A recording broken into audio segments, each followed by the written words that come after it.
On the morning of my 26th birthday, most women my age were waking up to breakfast in bed or texts from friends planning a dinner out. I was sitting on a hard plastic chair in Chicago O'Hare International Airport, Gate H9, watching the departure board flash the words I had been dreading since I walked out of the bathroom 5 minutes ago.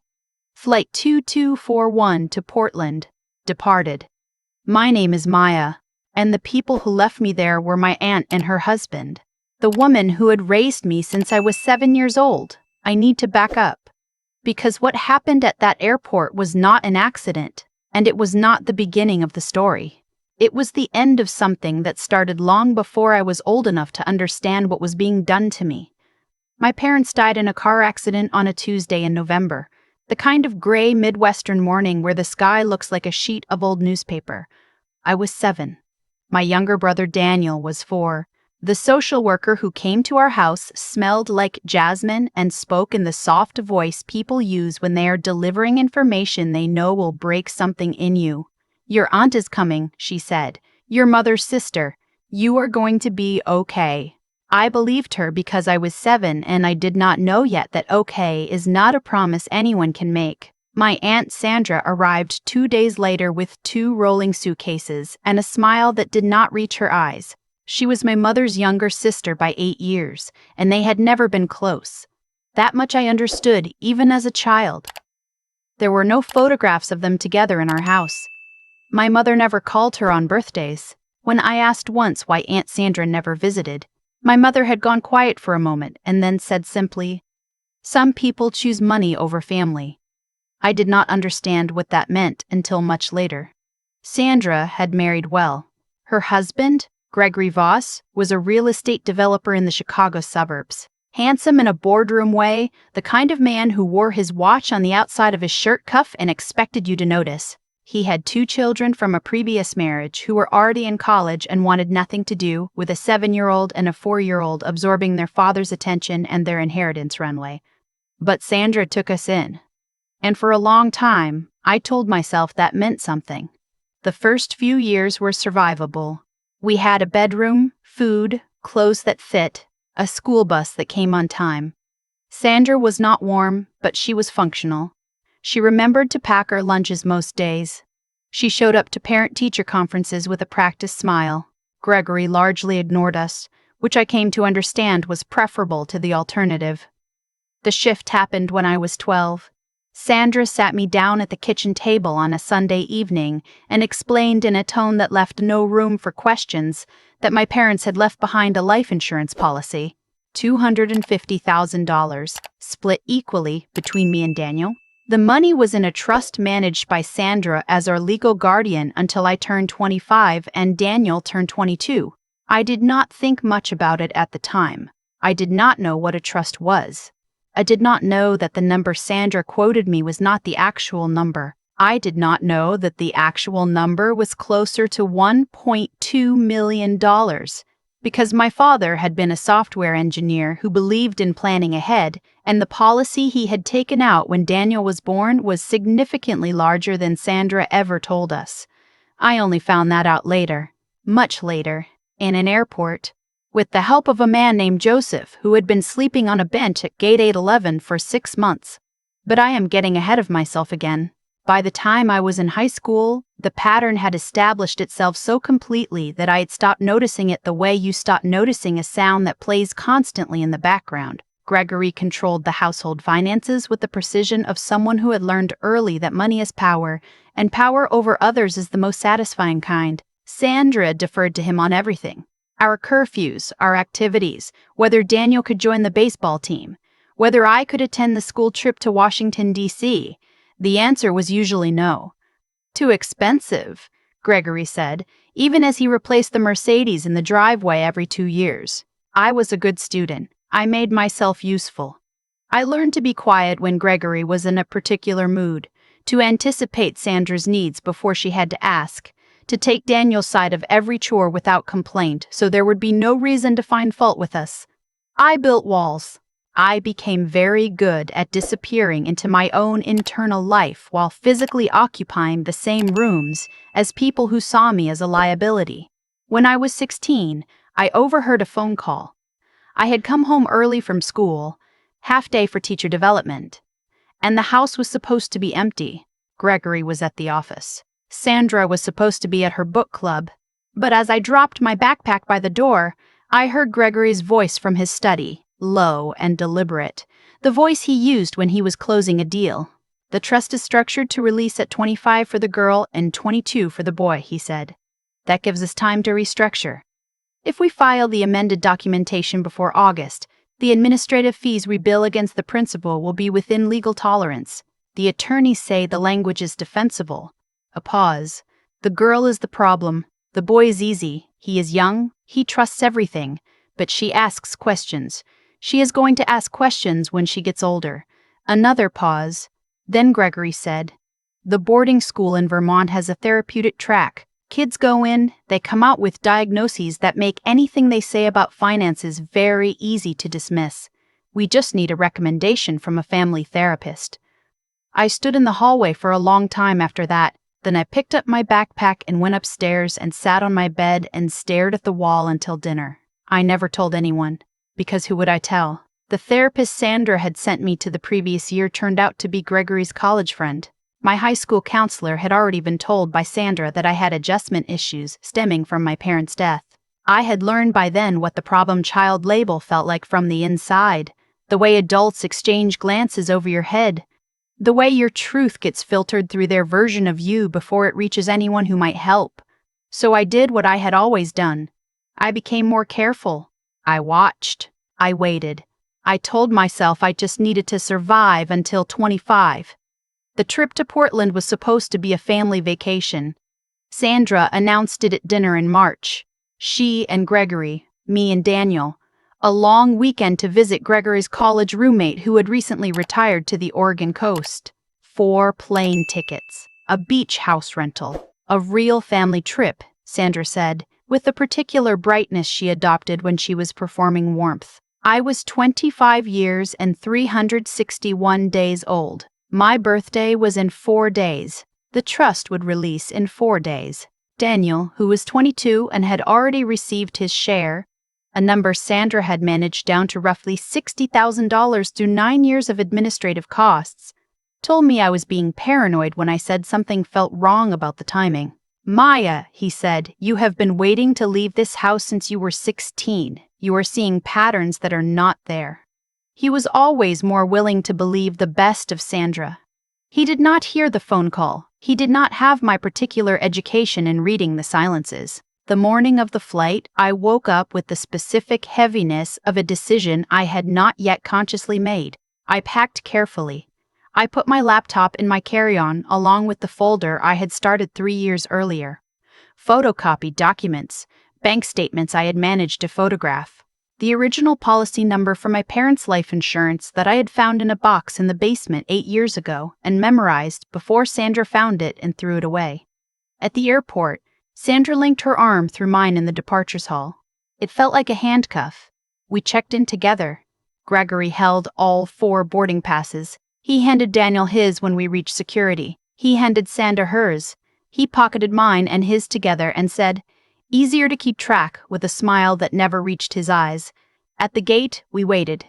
Gregory bought coffee. Sandra scrolled her phone. I watched them the way I had learned to watch them. Not obviously, just with the peripheral alertness of someone who had been reading this particular weather system for most of her life. 40 minutes before boarding, Sandra stood and stretched. She looked at me with something almost maternal. "Honey," she said, "I just realized I left your birthday present in the checked bag. Security would not let it through. I am going to run back and ask if they can retrieve it. You know Gregory, he packed it somewhere impossible. Come with me? I could use the company." I looked at Gregory. He was very deliberately focused on his phone. Sandra touched my arm. "Come on," she said. "It will only take a minute. We will be right back." We walked back through the gate area, past the coffee kiosk, toward the main terminal. Sandra was talking the whole time, chattering about the Oregon coast, about the restaurant Gregory had booked, about nothing at all. The kind of talking that fills up the space where silence might let you think. We reached the baggage claim area. Sandra stopped at a desk to speak with an agent. I stood a few feet behind her, watching. The agent shook her head. Sandra argued briefly, then turned to me with a look of manufactured frustration. "They cannot do it," she said. "I am going to have to file a form. It will take 20 minutes, maybe more. You should go back to the gate so someone holds the seat."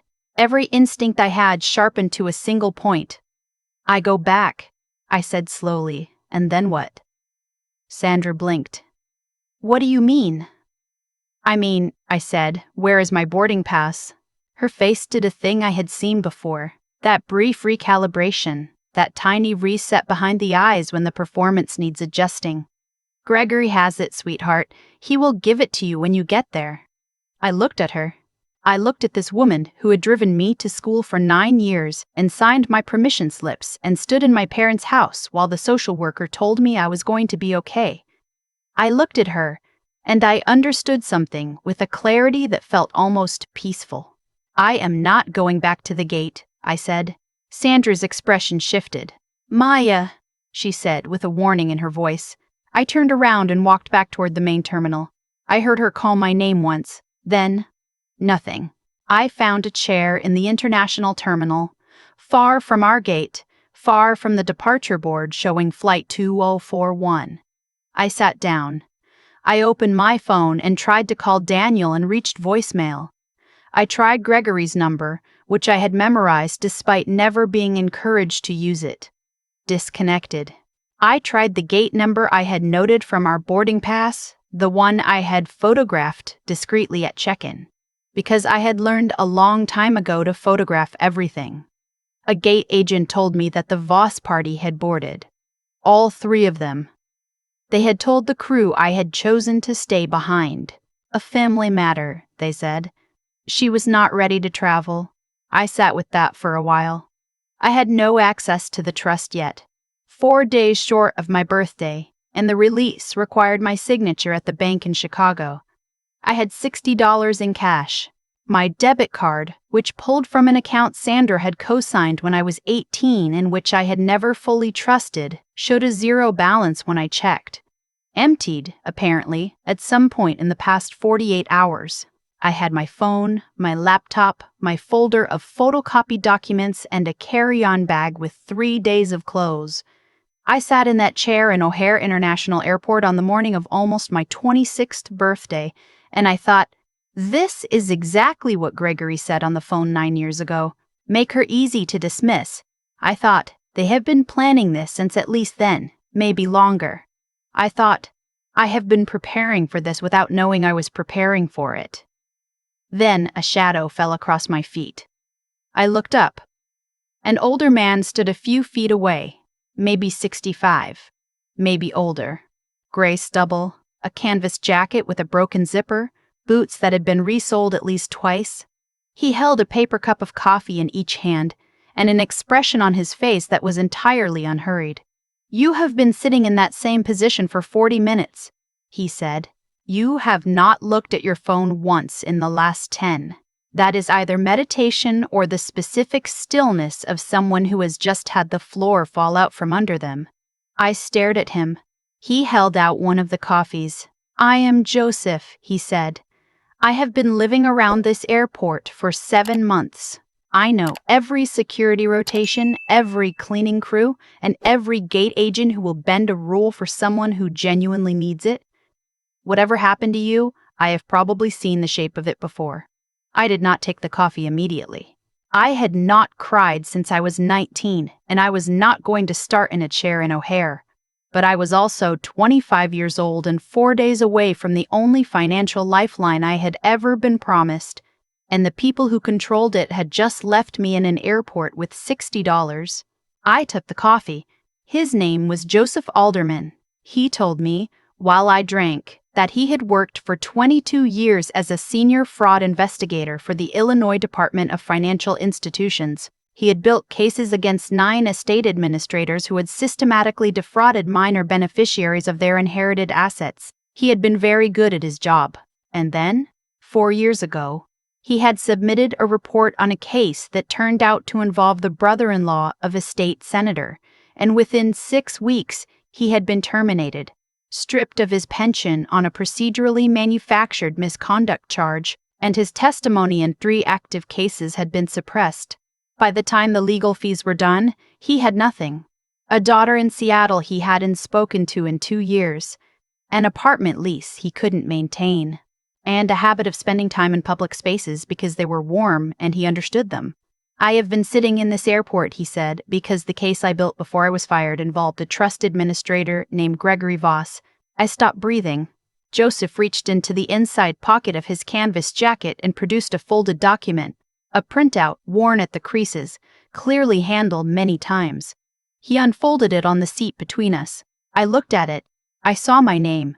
I saw my parents' names. I saw the policy number I had memorized from that box in the basement when I was 17. The original payout, he said, was $1,240,000, split into 2 trust accounts, one for each minor child. The documentation filed with the state showed $250,000 per child, nearly $1 million, I said. Missing, not missing. Rerouted.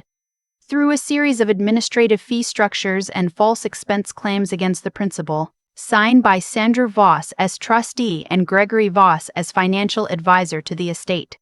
I looked at the document. I thought about Daniel's $60,000. I thought about Gregory's Mercedes. I thought about Sandra's kitchen renovation 4 years ago, the one she described as a long overdue investment. "There is more," Joseph said. "Your parents' accident." The police report listed the other driver as at fault, ran a red light, suspended license, alcohol involved, but the civil settlement from that driver's insurance was processed separately, outside the trust, another $300,000 that was legally yours and Daniel's. It disappeared into a holding account registered to a shell company Gregory incorporated in 2001. "I have been trying to find a way to surface this for 4 years, Joseph continued.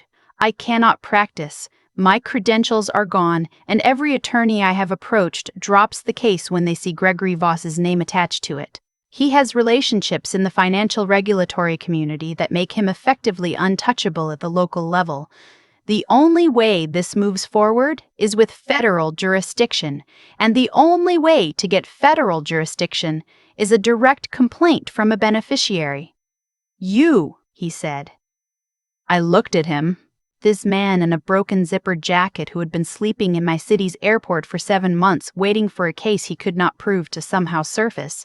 This man who had recognized my name, apparently had been shown a photograph, he said, from the public obituary my parents' friends had posted, the one that named me and Daniel as their children. He had been watching for me, not expecting me, just watching. "Why?" I said. His expression shifted. "Because I built that case for 2 years," he said. "Because I know what they took from you, and I know what it cost your parents to build it. And I know that Gregory Voss is going to spend the rest of his life in those renovated kitchens and those new driveways unless someone forces the question. And because you remind me of my daughter, who I also failed to fight hard enough for when it mattered, and I am trying to do something about that." He reached into his jacket again and produced a business card. Not his own.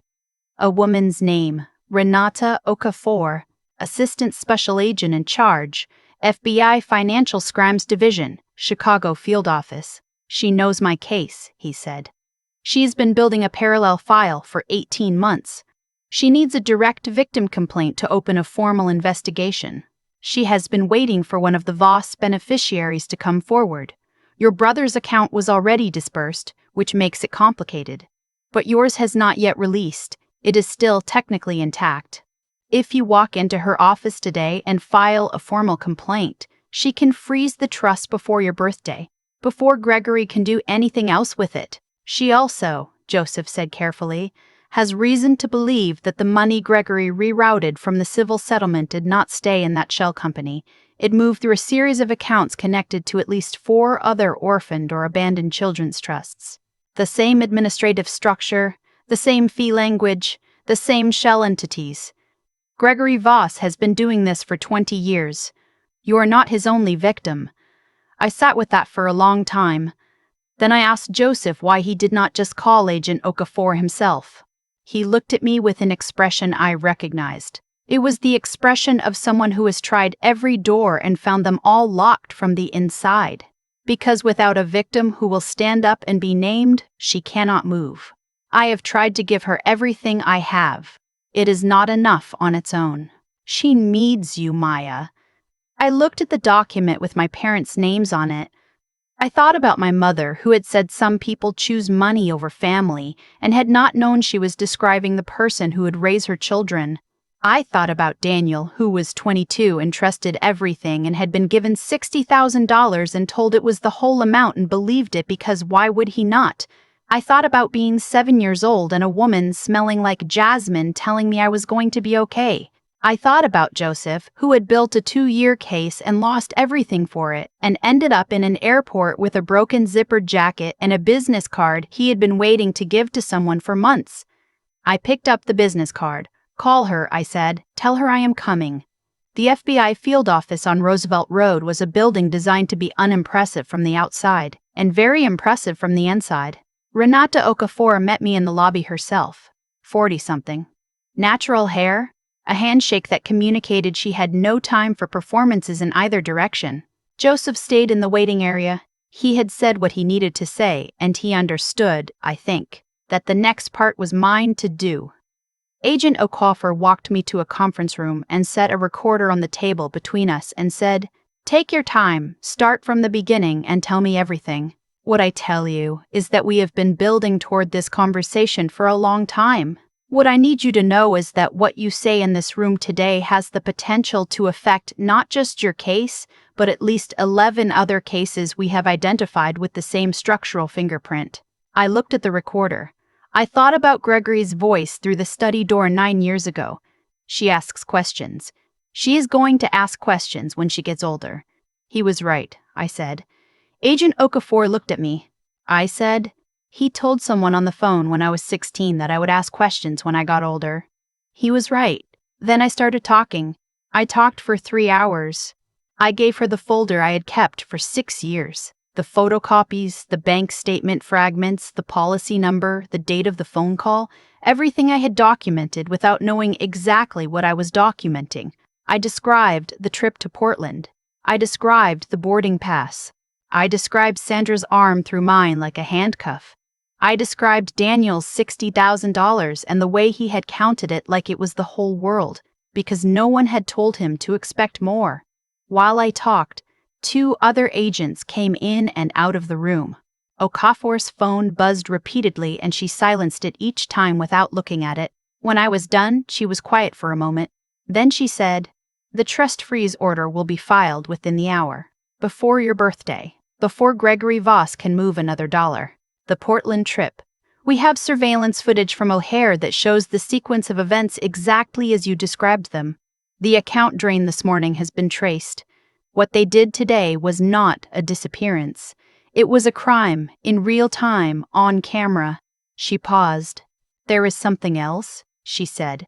"Something I want you to know before you hear it from somewhere else. Gregory Voss's shell company, the one that received the civil settlement from your parents' accident. We have been tracing the incoming accounts. 3 months ago, we received a tip from a forensic accountant in Oregon who had flagged a series of anomalous transactions." She turned a tablet around to face me. On the screen was a document, a contract dated 14 years ago, between Gregory Voss's holding company and a financial consultant based in Portland. The consultant's name was Raymond Osei.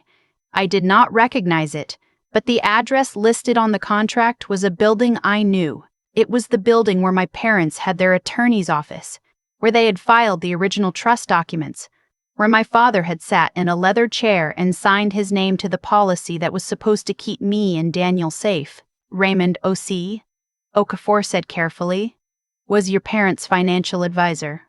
He is the one who processed the life insurance claim after the accident. He is also the one who filed the initial trust documents, and he has been receiving payments from Gregory Voss's shell company every quarter for the past 14 years. The room was very still. "He helped them," I said. "Before the accident. Before anything happened. He helped them set up the structure. We do not know yet whether he had foreknowledge of the accident," Okafor said. "That is something we are actively investigating." What we know is that the financial architecture that allowed Gregory Voss to drain your trust was designed before your parents died. Someone built those structures expecting to use them. I thought about the car accident, the other driver, suspended license, alcohol involved, the civil settlement that disappeared. I said, "Is anyone looking at whether the accident was actually an accident?" Okafor met my eyes. "Yes," she said, "we are." Sandra and Gregory Voss were detained at Portland International Airport at 7:14 that evening. Sandra's first call was to her attorney. Gregory's first call, according to the phone records obtained under the emergency freeze order, was to Raymond Ossie in Portland, who did not answer because Ossie had been contacted by a separate FBI field team 40 minutes earlier. I did not know any of that when it was happening. I was sitting in a hotel room in Chicago that Agent Okafor's office had arranged, eating takeout with Joseph, who had been given a clean shirt by one of the junior agents and looked almost like the person he must have been before. He did not say "I told you so." He did not say much at all. He ate his food and looked at the table and eventually said, quietly, "I am sorry it took this long." I looked at him. I thought about what it cost to carry something for 4 years with no one to hand it to. I thought about his daughter in Seattle. "You should call her," I said. He looked up. "Your daughter? You should call her. Whatever happened between you, she should know what you did." He was quiet for a long time. Then he said, "I do not know how to start that conversation." "You start," I said, "by telling the truth. That is the only way any conversation like that ever starts." The investigation took 11 months. I will not detail all of it here because much of it was not mine to witness. It was depositions and financial forensics and a federal grand jury, and the slow, deliberate architecture of a case built to hold under cross-examination. What I can tell you is what I was there for. I was there when Daniel came to Chicago and sat across from me in a coffee shop, and I told him the real number. $1,240,000. I watched his face go through every stage of the thing. Disbelief, then the specific grief of understanding you have been deceived by someone you trusted, then the anger that arrives when the grief has nowhere else to go. He was quiet for a long time after. Then he said, "I told you that you were being paranoid." "I know," I said. He looked at his coffee cup. "I am sorry," he said. "You were 7 when it started," I said. "And they were very good at it. I was there when the trust was formally audited by a court-appointed administrator and the actual value was established. $912,000 remaining after 11 months of freeze and legal proceedings. The rest, $280,000, gone through administrative fees, false expense claims, and the quarterly payments to Raymond Ossie, was the subject of a restitution order that Gregory Voss would be paying against for the rest of his working life. I was there, sitting in the gallery of the federal courthouse in Chicago, when Gregory Voss was sentenced to 14 years for wire fraud, breach of fiduciary duty, and conspiracy to commit financial exploitation of a minor. Sandra, who had cooperated in exchange for a reduced charge and had provided testimony about Ossie's involvement, received 5 years probation and a permanent bar from serving as a trustee or financial guardian. The judge, before sentencing, looked at Gregory Voss over her reading glasses and said, "You were entrusted with the financial futures of 2 children who had already lost everything. What you did was not a mistake or an oversight. It was a sustained, deliberate campaign of theft that began before those children were old enough to understand money and continued until the moment you believed you had succeeded. The fact that you are standing here today is because one of those children refused to stop asking questions. I did not cry. I sat in the gallery with Daniel on my left and Joseph on my right, and I did not cry. Raymond Ossie entered a guilty plea the following month. The Portland arrest revealed a network of 4 other estate administrators who had used similar structural strategies across 12 other cases involving orphaned minors. 11 of those cases were reopened. In 6 of them, there were recoverable assets. I do not know what happened to all of those families. I know that 2 of the other beneficiaries testified at sentencing hearings in their own cases. I know that a policy change was introduced in the Illinois legislature requiring mandatory independent audits of all estates in which the trustee is also a legal guardian. Joseph was reinstated, not to his original position, which no longer existed, but to a consulting role with the FBI Financial Crimes Division that Okafor had created specifically because the Voss investigation had made the case for it. His pension was restored to a separate civil settlement. He called his daughter the week after the sentencing. She answered. He told me later. I told her the truth. She said she needed some time. That was enough. On my 27th birthday, 1 year and 4 days after I sat in that plastic chair at O'Hare watching a departure board, I drove to the cemetery where my parents were buried. It was the kind of November morning they had died on. Gray sky, bare trees, the smell of coming cold. I had not been there since I was 9 years old. Sandra had stopped taking us after the first 2 years. Too hard, she said. Better to move forward. I brought 2 things. A copy of the court judgment, because I wanted them to know, and a photograph I had found in the bottom of my carry-on bag.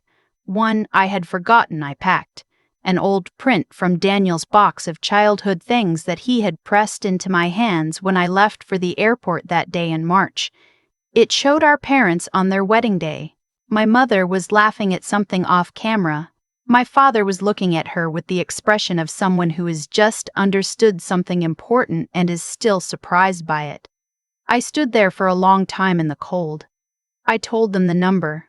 I told them what had happened and how it ended. I told them about Daniel, who was in graduate school now studying financial law. Not, he said, because of what happened to us, but because of what he wanted to do about it for other people. I told them about Joseph. I told them about Renata Okafor, who had sent me a card when the sentencing concluded that said simply, "Thank you for asking questions." I told them that I was okay, not in the way the social worker had promised.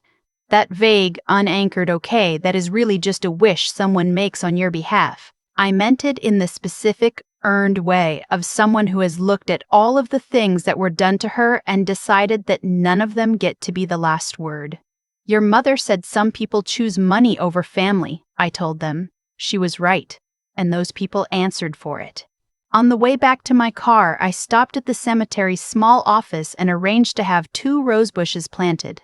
One for each of them, on the plot they shared. Something living, I thought. Something that would come back every year. I drove back to the city on a gray November morning, and the road was long and I had everything I needed.